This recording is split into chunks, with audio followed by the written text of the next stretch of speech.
Mr. Sloop and the Playground. In a small sleepy town by the sea, a tiny blue house sits happily on the edge of a rocky outcrop overlooking a beautiful sandy bay. For once, and this is a very rare event, Mr. Sloop woke up excited. He normally doesn't like mornings too much when he first wakes up because of all the daylight. Anyway, today was different. Why? Well, Mr. Sloop has a plan. Yes, Mr. Sloop, the person in the world who likes nighttime the best over everything else, and who likes sleep even more than chocolate, has a plan which he can only do if he gets up, gets dressed, and leaves his house. I wonder what his plan could be. Can you tell me a place outside the house where there are large toys people can swing on, climb over, and slide down? That's right. Mr. Sloop is going to the park play area, and he is taking with him a salami sandwich. Mr. Sloop loves salami sandwiches, but he got his first one a little bit mixed up when he put the bread on the inside instead of the salami.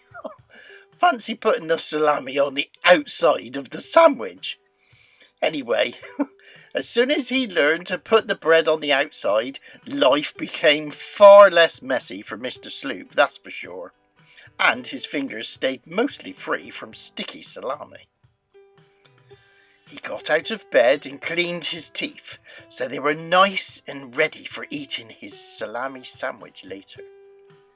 He put his old floppy hat onto the hook inside his bedroom door, together with his nightshirt, which he wears in bed every night.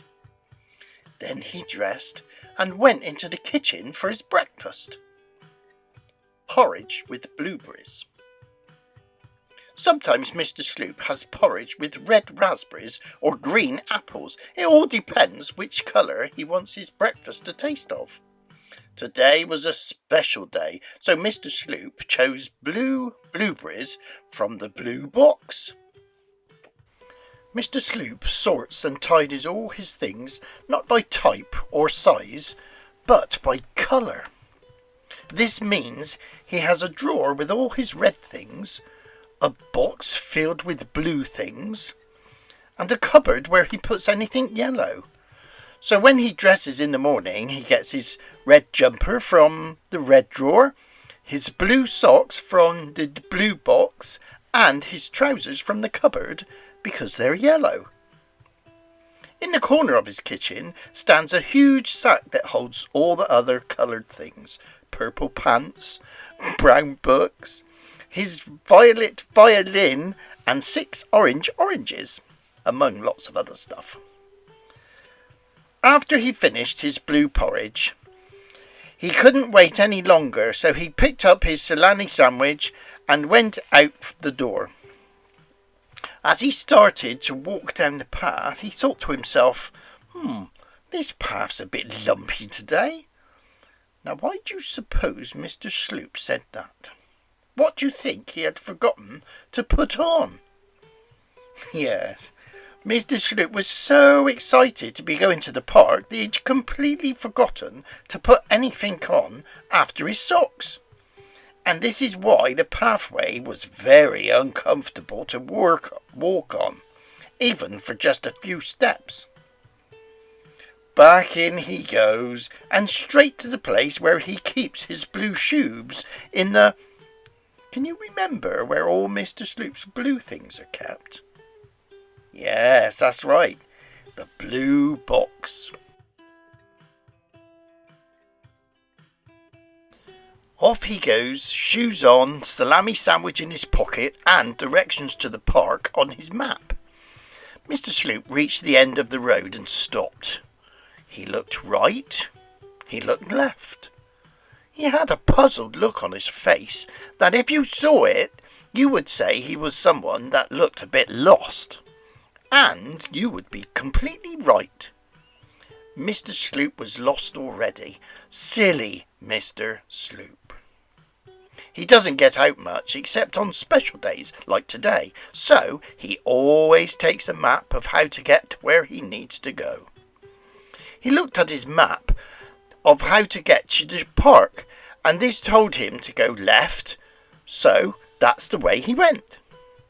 After a few more looks at the map and a few turns this way and that way, he eventually found himself at the gate to the park. And looking through the gate, Mr. Sloop is not very tall, his big eyes looked around him and he was stunned into silence. Sometimes when you see something so completely and utterly wonderful, your mouth opens, but no actual words come out. This is what Mr. Sloop experienced as he looked at all those fantastic large toys to play on. 3 seconds later, his legs started moving all by their own, walking him towards the swings. And when his legs eventually stopped, he found himself staring at an empty swing. Mr. Sloop does this little dance thing whenever he gets overly excited, where he jumps, but only one leg at a time, and this moment was the perfect moment to do one of his little dances. So he did.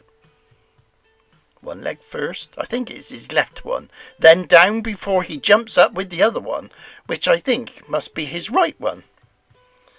Do you think you could do the Mr. Sloop dance? Go on then, but only if you're excited beyond words can say. Mr. Sloop reached out his arms and grabbed hold of the shiny chains which held up the swing. He pulled himself up and sat onto the swing seat. He sat there for ages, but nothing happened. Must be a broken one, he spoke. He got off and his legs immediately ran him towards the roundabout. He climbed on and stood, holding the bar very tightly, ready for the roundabout to start spinning and make him dizzy. Nothing happened again. So he got off. Mr. Sloop's excitement started to go away for a bit. He spotted a huge yellow chicken sat on a massive spring, and his legs walked him over to it. He climbed onto the huge yellow chicken and waited 3 seconds. Again, nothing. He waited another 2 seconds and then got off as no movement was happening at all. Maybe they're all broken, Mr. Sloop said, a bit sadly. More excitement went away, and Mr. Sloop walked away beginning to wonder why he was so excited in the first place. Then he heard children laughing and giggling. One was on his swing and it was now working. Someone else was spinning slowly on the roundabout, and there was even someone on the huge yellow chicken, and guess what? Yes, that was working as well. Oh, ketchup, said Mr. Sloop. His excitement started to come back inside his tummy straight away, and he began to feel another dance coming on. He watched as all the children played on the toys, and suddenly something dawned on him. He had forgotten to do something on everything. He had forgotten to swing his legs on the swing. He had forgotten to lean backwards and forwards on the huge yellow chicken, and he had forgotten to push the roundabout around with his spare leg. Silly Mr. Sloop. He climbed up to the tallest thing he could see and sat down. He reached into his pocket and pulled out his salami sandwich, which he started to eat.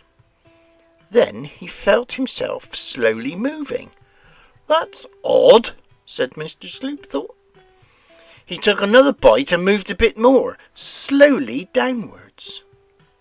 And as he tried to take a third bite, he found himself moving faster and faster, backwards and downwards.